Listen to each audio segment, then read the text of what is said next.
तिकडे परभणी जिल्ह्यात रात्री झालेला पाऊस अद्याप थांबायचं नाव घेत नाहीये। प्रचंड पाऊस सुरू आहे, त्यामुळे शेतकऱ्याच्या सोयाबीन आणि कापूस पिकामध्ये पाणीच पाणी आहे।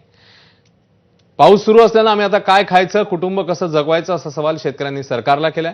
पूर्णा तालुक्यातील चुडावा गावातील नुकसानाचा आढावा घेऊन भर पावसात शेतकऱ्यांच्या व्यथा जाणून घेतल्यात आमचे प्रतिनिधी पंकज क्षीरसागर यांनी।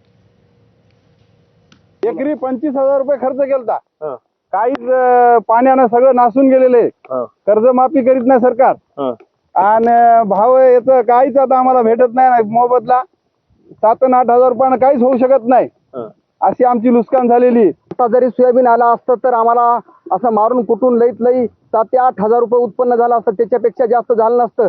मजुरांना 4,000 रुपये घेऊन गेले असते डायरेक्ट। ते वावरात येत सुद्धा नाही म्हणतात, बॅग तुम्हाला तुमचं सोयाबीन येऊ की जाऊ, आम्हाला आमचे पैसे घट पाहिजेत, काही घेणे नाही म्हणतात। माझं म्हणणं आहे की एकरी कमीत कमी 1 लाख रुपये द्यायला पाहिजे आम्हाला, आणि आमचं जे कर्ज आहे ते कर्ज आमचं माफ करायला पाहिजे।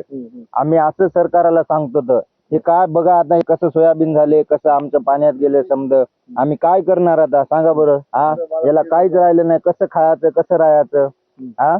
आता आमचं एवढंच म्हणणं आहे सरकारला की सरकारनं आम्हाला एकरी 1 लाख रुपये द्यायला पाहिजे, आणि जे आमच्यावर कर्ज आहे ते कर्ज